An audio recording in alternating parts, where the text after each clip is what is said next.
ഇന്തോനേഷ്യയിലെ പലമ്പാങ് എന്ന് പറഞ്ഞ സ്ഥലത്ത് ഇവിടെ ഞങ്ങളിപ്പോൾ എത്തിച്ചേർന്നുള്ളൂ കേട്ടോ. ഇവിടെ വന്നപ്പോൾ ഓരോ സ്റ്റാളിൽ നിറച്ച് ദുരിയാനുണ്ട്. ദുരിയാൻ എന്ന് പറഞ്ഞ സാധനം കേട്ടോ, ദുരിയാനാണ്. ഇത് കണ്ടില്ല, ഇവിടെ ഇഷ്ടം പോലെ നമ്മളെ നാട്ടിലില്ലാത്തൊരു പാട്ടത് ദുരിയാൻ. ഇതിൻ്റെ സ്മെല്ലുകൊണ്ട് പ്ലേറ്റിൽ വരെ കയറ്റൂല എന്നൊക്കെയാണ് ഇതിനെ പറ്റി പറയല്. മറ്റുള്ള പ്രധാനപ്പെട്ട സ്ഥലത്തേക്കൊന്നും ഇത് കൊണ്ടുപോകാൻ പറ്റൂല, വളരെ മോശമായിട്ട്. എന്തിൻ്റെ മണം എനിക്ക് അത്ര വലിയതായിട്ടൊന്നും തോന്നിയില്ല കേട്ടോ. ഏതായാലും ഞാനൊന്ന് ഓർഡർ ചെയ്ത് കേട്ടോ, ഞാനും ബാബും കൂടി ഒന്ന് അടിക്കാൻ പോകട്ടോ.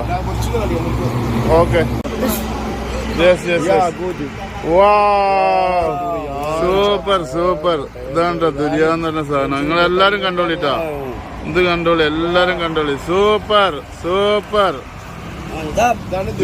മന്ദാബ്. യെസ്, ഇതാണ്ടോ ദുരിയാ എന്ന് പറഞ്ഞ സാധനം. പാഗോസ്. ഓ യെസ്, മന്ദാബ്. How you good? യെസ്, നമ്മൾ ഇന്തോനേഷ്യൻ ബോയ്സ് ഉണ്ട് എല്ലാരും. ഗ്ലൗസൊക്കെ ഇട്ടിട്ടാ, ഗ്ലൗസൊക്കെ ഇട്ടിട്ട് സാധനം തുറക്കണം. ഇത് സംഭവം ഈ പറഞ്ഞ പോലെ തന്നെ എന്തോ ഒരു പ്രത്യേക സാധനം കേട്ടോ. ഇങ്ങനെ ചുളകളായിട്ടാണ് വന്നിട്ടുള്ളത്. ഇത് ഈ സൗത്ത് ഈസ്റ്റ് ഏഷ്യൻ രാജ്യത്ത് മാത്രം കിട്ടുന്ന ഒരു പാട്ടാ. നല്ല ടേസ്റ്റാണ്, പക്ഷെ മണം സഹിക്കാൻ പറ്റാത്തത്. വേറൊരു മണം കേട്ടോ. ഇത് അയില് നല്ല പ്രോട്ടീൻ ഫുഡാണ്. Okay, thank you.